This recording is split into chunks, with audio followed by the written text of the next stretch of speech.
প্রথম দিন ভালোভাবে গেলেও দ্বিতীয় দিন হুড়ের ভেতরটায় অস্থিরতা নেমে এলো। ওর হৃদয়ের ছটফট বাড়তে লাগলো।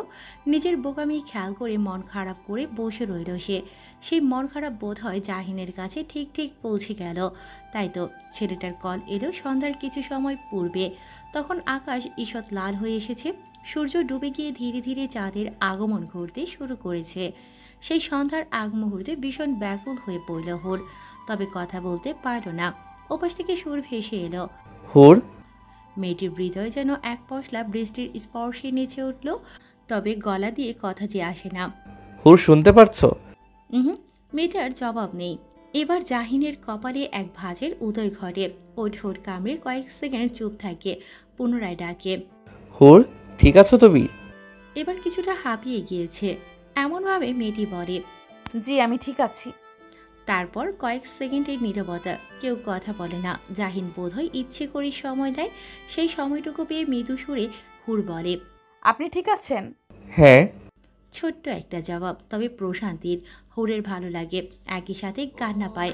কান্না পায় মানুষটার নাম্বার না থাকার কারণে। আমি আসলে দুঃখিত। লজ্জা, অস্বস্তি আর কষ্ট থেকে ছোট্ট এই বাক্য বলে হুর।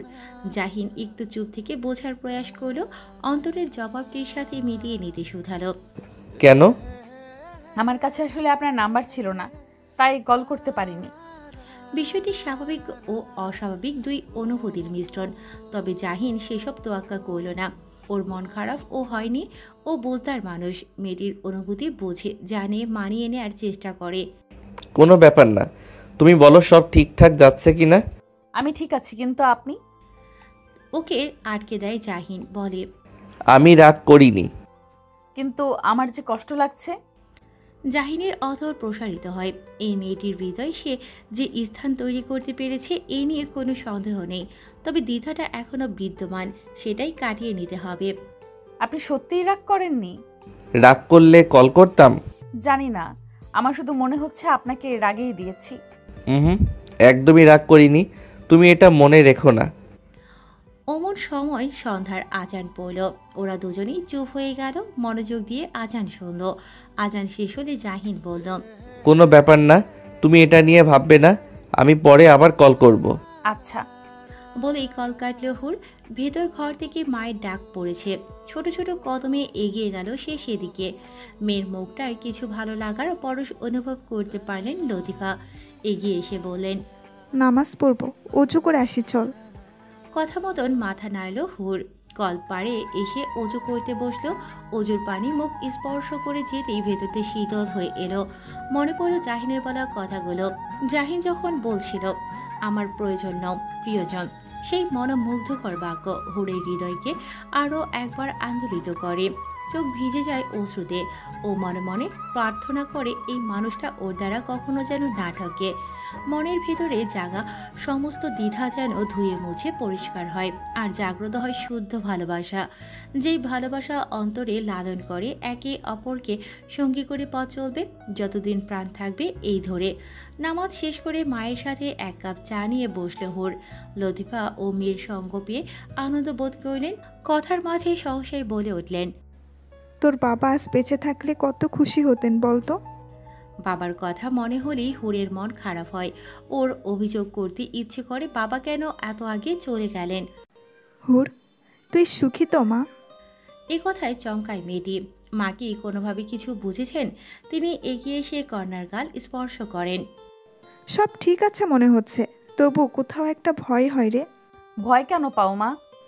জানি না, মনটা শুধু কুগায়। তোর বাবা চলে যাওয়ার পর থেকে কিছুই ভালো হয়নি, শুধু তোর এই বিয়েটা ছাড়া। সেটাও যদি খারাপ কিছু বনে যায় তবে নিজেকে মাফ করতে পারবো না। লতিফার মুখ থেকে এহেন সব কথায় হুরের হৃদয়টা ছটফট করে ওঠে। ও মায়ের হাতটা নিজের বুকের কাছে এনে ধরে। চোখ দুটোই অশ্রু এসে গিয়েছে। এই বিয়েটা খারাপ কিছু হবে না মা, তোমায় কথা দিলাম আমি। কন্যার মুখের পানে চেয়ে থাকেন লতিফা। বুক ভরে দম নেন। স্বামীকে আরও একবার স্মরণ করেন, তাকান সামনের দিকে। সুখের সংসার ছিল তার, অথচ মানুষটা নেই। কতগুলো মাস হয়ে গেল। কাজের জন্য জাহিন কল করতে পারল না। অনেকটা সময় ধরে অপেক্ষায় ছিল হুর। এবার সে ব্যস্ত হলো। আরও কয়েক মুহূর্ত অপেক্ষা করে কল করে ফেলল। কল রিসিভ হলো কিছু সময় পরই, তবে ব্যস্ত ভঙ্গিতে জাহিন বলল। একটু কাজে আছি, আমি কল ব্যাক করব। এরপর কল কাট হলো। মেয়েটি কিছুই বলতে পারল না, তার অপেক্ষা বাড়তে লাগলো। এক পর্যায়ে সে বুঝলো অপেক্ষা শব্দটি ভীষণ যন্ত্রণার। ও হতাশ হয়ে জানালার কাছে এসে বসলো। আকাশের বিশাল চাঁদের দিকে তাকিয়ে বলল। চাঁদের তো কলঙ্ক আছে, তবু সবাই তাকে ভালোবাসে। আমার কলঙ্কটুকু কখনো জানলে জাহিন কি ভালোবাসবে? একপাক্ষিক কথায় কোনো উত্তর আসে না। হুর ও উত্তর পেল না। জানালায় মাথা ঠেকিয়ে নিরলসভাবে চাঁদের দিকে চেয়ে রইল। চাঁদ খুব সুন্দর হয়, দেখলেই ভেতরটা শান্তি শান্তি লাগে। রাতের আধারে এক টুকরো সাদা আলোর মতন লাগে, মনে হয় আকাশের বুকে সাদা পদ্ম ফুটেছে। ও চেয়ে থাকে এক দৃষ্টিতে, তারপর চোখ দুটো লেগে যায় অজান্তেই। সেই ঘুম ভাঙে ফোনের রিংটনে। জাহিন কল করেছে। কয়েক মুহূর্ত সময় নিয়ে খপ করে ফোনটি নিজের কাছে নিয়ে আসে। কলটি রিসিভ করতেই ওপাশ থেকে জাহিন বলে। সরি, তোমাকে অপেক্ষা করতে হলো। এই সামান্য সরিতে কি আছে হুর জানে না, তবে এই সামান্য শব্দটি ওর নিকট অসামান্য লাগে। চোখ দুটোই ভালো লাগা এসে স্পর্শ করে যায়। ঠোঁট দুটো কাঁপে, তৃষ্ণা জাগে অন্তরে। মানুষটিকে একটুখানি জড়িয়ে ধরার জন্য হৃদয় হয় ব্যাকুল, কিন্তু হায় আফসোস, সেই ইচ্ছেটুকু জাহির করতে পারে না সে। শুধু চাতক পাখির মতন তৃষ্ণার্ত হয়ে চেয়ে থাকে, তৃষ্ণার্ত হয়ে থাকে মানুষটার দর্শনের। চোখের পলকে দিন যেতে থাকে। হুরের তৃষ্ণা ও বাড়ে। কটা দিনে মানুষটার প্রতি অনুভূতি আরও বেশি গাঢ় হয়। কথায় আছে, চোখের আড়াল মানেই মনের আড়াল। তবে কখনো সখনো তা ভুল প্রমাণিত হয়। চোখের আড়াল হলেই মনের আড়াল হয় না। অনুভূতি যদি হয় খাঁটি, তবে ভালোবাসার তৃষ্ণা বাড়তেই থাকে। হুরের হৃদয় পবিত্র। যদি না তাহিন নামক যন্ত্রণা দ্বিধা তার জীবনের সাথে না জড়িয়ে যেত, তবে আরও আগেই ভেতরের অনুভূতিটা প্রস্ফুটিত হতে পারত। সেটি হয়নি। তবে এই দূরত্ব তার হৃদয়কে ব্যাকুল করেছে। একদিন তো মেয়েটি ভীষণ কেঁদেছে। ও কেঁদেছে মানুষটাকে এক নজর দেখার জন্য। সেই কান্না দেখেছে রাতের আধার, চাঁদ ও কিছু জোনাকি পোকা। তাদের সাথে গল্প করেছে হুর, বিলিয়েছে মনের দুঃখ। সেই দুঃখের খবর বোধহয় জাহিনের কাছেও পৌঁছে গেল। একদিন হুট করে আগমন হলো তার। মেয়েটি তখন গোসল করে এসে উঠানে চুল শুকিয়ে নিচ্ছিল। মানুষটা প্রবেশ মাত্রই থরথর করে কেঁপে উঠল সে। ওর কাঁপুনি স্পষ্ট লক্ষ্য করেছে জাহিন, তাই কিনা অদরে মিষ্টি হাসি এসে ধরা দিয়েছে। হাত ভরাট করে জিনিসপত্র নিয়ে এসেছে ছেলেটা। হুর তখনও দাঁড়িয়ে এক দৃষ্টিতে চেয়ে ভেতরে ঘর থেকে লতিফা বললেন। কে এলো রে হুর? মেয়েটি বলতে পারল না, থম ধরে রইল। লতিফা নিজেই বেরিয়ে এলেন। জাহিনকে দেখে ভারী অবাক হলেন। বাবা, তুমি আসবে, আমাকে তো মেয়েটা কিছু বললো না? জাহিন শুরুতেই সালাম জানালো, তারপর বলল। আমি কিছু জানাইনি আন্টি, হুড়ো জানতো না। মেয়েটির দিকে দৃষ্টি ফেলল জাহিন। চোখ দুটোই অবিশ্বাস ও মুস্কি হাসল। লতিফা বললেন। এখনো দাঁড়িয়ে আছিস কেন? এই মেয়েটা যে কি? বলতে বলতে মেয়ের গা স্পর্শ করলেন তিনি। ধ্যান ভেঙে চাইল হুর। লতিফা বললেন। জামাইকে ঘরে নিয়ে যা। ও মাথা ঝাঁকালো। তারপর জাহিনের হাত থেকে কিছু জিনিসপত্র নিজের হাতে তুলে নিয়ে ঘরের দিকে এগোলো। স্বীয় কক্ষে ফিরে জিনিসপত্রগুলো রাখা মাত্রই জাহিন শুধালো। কদিনেই মনে হচ্ছে শুকিয়ে গিয়েছো। সত্যি শুকিয়েছে মেয়েটা। আরশির সামনে দাঁড়িয়ে গলার কাজটা অনাবৃত করলেই খাঁচা দেখা যায়। ও কিছু বলে না, মাথা নামিয়ে রাখে। ওই ব্যাগটা আন্টিকে দিও। হাত বাড়িয়ে ব্যাগটা তুলে হুর এপাশ ওপাশ করে দেখে বলে। কি? খুলে দেখো। কথা মতো ব্যাগ খুলতে থাকে হুর। ততক্ষণে গায়ের শার্টটি খুলে ফেলে জাহিন। সে গোসল করেই এসেছে, শুধু শার্ট খুলে টি শার্ট পরে নিলেই হবে। ব্যাগটা খুলতে খুলতে জাহিনের অনাবৃত দেহের দিকে মেয়েটির চোখ আটকে যায়। সুদর্শন বলতে যা বোঝায় তার সবটুকুই মানুষটার মাঝেই রয়েছে। ও চোখ নামিয়ে ব্যাগটা খুলে ফেলে। সুন্দর দুটো শাড়ি রয়েছে তাতে। রংটা মায়ের সাথে বেশ মানাবে। আন্টিকে দিয়ে এসো, রংটা ঠিক আছে? মায়ের জন্য এনেছেন? হুম। উল্টিয়ে পাল্টিয়ে দেখে হুর। এইটুকু বুঝে শাড়িগুলো বেশ দামি। ও একটু অস্বস্তি অনুভব করে। ওগুলোর দরকার ছিল না। কেন? কত দামি এগুলো, শুধু শুধু খরচ করলেন। দামের কথা কেন বলছো? উপহার কখনো দাম দিয়ে বিচার করতে হয় না। কি সুন্দর করে কথাটা বলতো জাহিন, মন জুড়িয়ে যাওয়ার মতন। হুরের ভেতরটা স্বস্তিতে ভরে ওঠে। অনেক দিন হয় মা নতুন কাপড় পরে না। মাকে নতুন কাপড়ে দেখার লোভটা একেবারে সামলাতে পারল না ও চট করে চলে গেল মায়ের কাছে। মা তখন তড়িঘড়ি করে রান্না বসিয়েছেন। ছেলেটা আসবে জানলে কত আগে রান্না বসিয়ে দিতাম। কি অবস্থা, ঘরে তো ভালো কিছুও নেই। সে কথায় পাত্তা দেয় না হুর। ও বরং একটা শাড়ি নিয়ে মায়ের দিকে এগিয়ে যায়। সেটা আলগোছে মায়ের গায়ে রাখতেই লতিফা বলেন, কি করছিস? একটু চুপ করো তো। পরপর দুটো শাড়ি মায়ের গায়ে দিয়ে দেখে হুর। সত্যিই খুব সুন্দর। ওর দুটো চোখ খুশিতে ভরে ওঠে। আজকে একটা পরবে। এইসব কি? এই শাড়ি এগুলোতে অনেক দাম মনে হচ্ছে। তোমার জন্য নিয়ে এসেছেন। হায় আল্লাহ, এত টাকা! এই বলে শাড়ি দুটো হাতে তুলে নিলেন লতিফা। লজ্জায় তার মুখ রাঙা হয়ে গিয়েছে। কি কাণ্ড বলতো, ছেলেটা এসে থেকে গেল, আমি কিছু দিতেও পারলাম না। এর মধ্যে লতিফা হীনমন্যতা অনুভব করলেন। হাজার হোক মেয়ের জামাইত্ব, যত্ন করার দায়িত্ব তিনি বিচলিত হলেন। ওর মায়ের বাহু চেপে ধরে শান্ত করতে বলল, তুমি এমন কেন করছো? এমন করব না?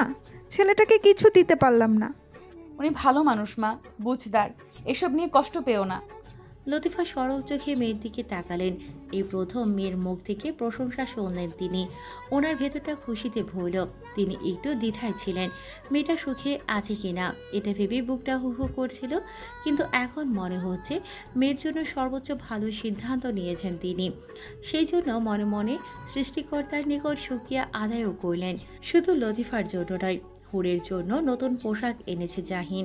দুপুরে খাওয়া দাওয়া শেষ করেই বলেছে বিকেলে তারা বের হবে। এই তারার মধ্যে আছেন লতিফাও। এই শুনে তিনি বড় লজ্জায় রাঙা হয়েছেন। মানা করেছেন, তবে জাহিন জানিয়েছে যেতেই হবে। ও চায় চলে যাওয়ার আগে একটা সুন্দর বিকেল কাটাতে। পাশের গ্রামে মেলা বসেছে, সেখানে যাবে তারা। লতিফাকে এক প্রকার জোর করে নতুন কাপড় পরালো হুর। তারপর হাসি হাসি মুখে মাকে জড়িয়ে ধরল। কতদিন পর তোমায় এভাবে দেখলাম মা। লতিফা লজ্জা পাচ্ছিলেন। তার লজ্জা দেখে হুরের আবার চোখে জল আসে। মা মেয়ে একচোট লজ্জা, খুশি ও চোখের জল ফেলে। তারপর হুর চলে আসে নিজের কক্ষে। জাহিন পুরো তৈরি, কালো রঙের টি শার্ট পরেছে সে। অদ্ভুত সুন্দর লাগছে তাকে। আর চোখে মানুষটাকে দেখতে দেখতে চুল ঠিক করছিল হুর। আর জাহিন ছিল ফোনে মগ্ন। হুট করে যখন তাদের চোখাচোখি হলো, হুর তখন চমকালো, কেঁপে উঠল। ওর হঠাৎ এহেন আচরণে থমকালো জাহিনও। মেয়েটি পোশাক বদলে এসেছে, সুন্দর লাগছে ভীষণ। মায়া মায়া অনুভব হতেই জাহিন এগিয়ে এলো। তারপর গায়ের ওড়নাটি টেনে ধরে মাথায় ঘোমটার মতন টেনে দিল। ঠোঁটে হাসি রেখে বলল, এবার নতুন বউ লাগছে। কথা দিচ্ছি আজকের দিনটির জন্য আজীবন কৃতজ্ঞ থাকবো। হুরের দিনগুলো আনন্দে কাটছিল। একটু একটু করে স্বাভাবিকতা ফিরে পাচ্ছিল সে। জাহিন যেহেতু ঢাকায় ব্যবসা করে, তাই নিয়মিত সেখানে যাতায়াত করতে হয় তাকে। সেজন্য মেয়েটির অপেক্ষা একটু হলেও বাড়তে থাকে। এই যে যেমন আজ 3 দিন যাবৎ মানুষটা কাছে নেই। বিছানার চাদর ভাঁজ করতে করতে জাহিনের কথাই ভাবছিল মেয়েটি। অমন সময় একজন পরিচারিকা এসে বলল তিথি আর জুহি এসেছে। মেয়ে দুটো ভারী দুষ্ট। বিয়ের পর আর দেখা না হলেও কেমন একটা মায়া মায়া অনুভব হয় তার। ও দ্রুত বিছানা গুছিয়ে রেখে নিচে নামতে যাচ্ছিল, কিন্তু সেটি হওয়ার পূর্বেই হুড়মুড় করে ঘরে প্রবেশ করলো দুজনে। এসেই মেয়েটাকে পেছন থেকে আগলে ধরল, একসাথে বলল, ভাবিজান। দুজন এমনভাবে চেপে ধরেছে যে মেয়েটি নড়াচড়া করতেও পারছে না। কয়েক সেকেন্ড বাদে হাত আলগা করলো ওরা। অনেকটা হাঁপানোর মতো করে হুড় বলল, তোমরা তো ভয় পাইয়ে দিয়েছিলে। কেন কেন? ভাইয়া বুঝি এভাবে জড়িয়ে ধরে? ইঙ্গিত করে হাসলো জুহি। হুড় লজ্জায় মাথা নামালো, প্রসঙ্গ বদলাতে বলল, কখন এসেছো? মাত্রই। বলে আরো একবার হুড়কে জড়িয়ে ধরল জুহি। তারপর কয়েক মুহূর্ত কেটে গেল। তিথি এসে থেকে মেয়েটিকে ভালো মতো লক্ষ্য করছিল। এবার চেঁচিয়ে উঠল। পেয়েছি। ও এমনভাবে বলল যে জুহি আর হুড় দুজনেই ভরকালো। বোঝার প্রয়াসে তাকিয়ে রইল। দুষ্টু মেয়েটা এগিয়ে এসে হুড়ের গলার কিছুটা নিচে স্পর্শ করে বলল, উহ শিট, এত জোস একটা লাভ পায়। ভাইয়ার ভালোবাসা তো চিহ্নের মতো ফুটে উঠেছে। জায়গাটা ঢাকার প্রয়াসে দ্রুত কামিজ টেনে ধরল হুড়। এবার তিথির সাথে যোগ হলো জুহিও। কই দেখি তো। ফর্সা ত্বকে চিহ্নটা কিছুটা গাঢ়ভাবে বসে গিয়েছে। মেয়েটি কেমন অস্বস্তি অনুভব করলো। এই দুষ্টু মেয়ে দুটো এসেই শুরু করেছে। না জানি তার পুরো দিনটা কতটা লজ্জায় কাটাতে হবে। হুড়ের আশঙ্কা সত্যি হলো না। আড়ালে দুজন দুষ্টুমি করলেও সকলের মাঝে একদমই দুষ্টুমি করল না তারা। ওরা বরং সবার সাথে মিলেমিশে নাস্তা করলো, গল্প করলো, একসঙ্গে মুভিও দেখলো। এক পর্যায়ে ঘড়ির কাঁটা পৌঁছালো 11টায়। এই সময়ে জাহিন তাকে কল করে থাকে। দুই মূর্তির থেকে সাময়িক বিদায় দিয়ে ঘরে পৌঁছালো ও। ফোন নিয়ে চলাফেরার অভ্যাস তার নেই, তাই বিছানার একপাশেই ফোনটি পড়ে আছে। সমস্ত ঘরে সূর্যের আলো এসে ভরে গিয়েছে। বারান্দায় লাগানো ফুল গাছগুলো থেকে মিষ্টি ঘ্রাণ নাকে এসে স্পর্শ করে যায়। কয়েক মুহূর্ত অপেক্ষার পরই কাঙ্ক্ষিত কলটি আসে। গতরাতে ভীষণ পরিশ্রম গিয়েছে, তাই জাহিনের ঘুম ভেঙেছে মাত্রই। ও আদুরে গলায় ডাকে। হুর, জবাবে মৃদু সুরে মেয়েটি বলে। খাবার খেয়েছো? খেয়েছি। তারপর একটু স্থিরতা। মেয়েটি সময় নেয় কয়েক সেকেন্ড, মৃদু সুরে ঠোঁট নাড়িয়ে শোধায়। আপনি খেয়েছেন? হুম, মাত্রই ঘুম থেকে উঠেছি। এত বেলা করে শরীর ঠিক আছে? শেষ বাক্যটি বলার সময় তীক্ষ্ণ একটি ভাস সৃষ্টি হলো মেয়েটির ললাটে। ও চাতক পাখির মতন উত্তরের অপেক্ষায় চেয়ে রয়। সেই অপেক্ষা ভেঙে জাহিন বলে। গত রাতে পুরোটাই জেগেছিলাম, অনেক কাজ ছিল। এই মুহূর্তে মেয়েটি কি বলবে বুঝতে পারে না। ও মৌনই ডুবে রয়। জাহিন পুনরায় বলে। সব ঠিকঠাক যাচ্ছে তো? হ্যাঁ। বলেই তিথি আর জুহির কথা স্মরণ হয়। ও আরো বলে। সকালে তিথি আর জুহি এসেছে। দুষ্টু মেয়ে দুটো এসেছে?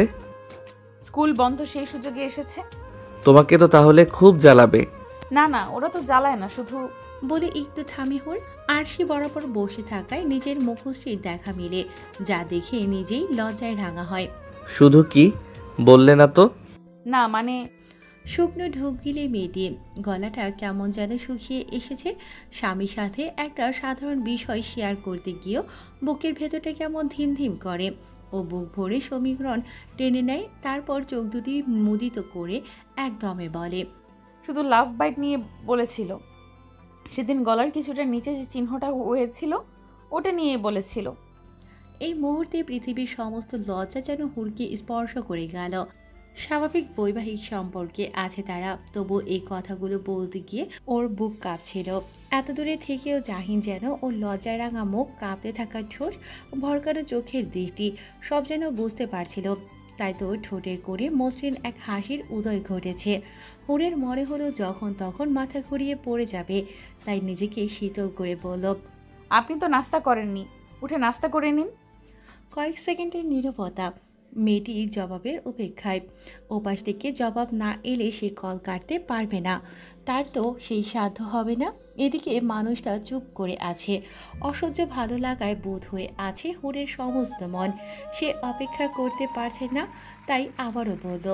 রাখবো এখন? শান্ত মোহনীয় গলায় ওপাশের ব্যক্তিটিও বলল। রাখো। তারপর কল কেটে দিল মেয়েটি। জাহিদ তখনও এক বুক সুখ নিয়ে বিছানায় বসে আছে। জানালায় থাকা সফেদ পর্দা ভেদ করে এক চিলতে রোদ এসে তাকে স্পর্শ করে যাচ্ছে। ভালো লাগায় শরীর মন দুটোই মোহগ্রস্ত। এই সুন্দর সময়টা আরও বেশি পরিপক্কতা পেত যদি এই মুহূর্তে প্রিয়তমাকে স্বীয় পক্ষে টেনে নিতে পারত। তখন হয়তো আর কোনো অপূর্ণতা থাকতো না তার জীবনে। কিন্তু হায় আফসোস, প্রিয়তমা যে তার থেকে বহুদূরে। এই দূরত্ব ভেদ করে প্রিয় স্ত্রীকে কাছে টানতে পারছে না সে।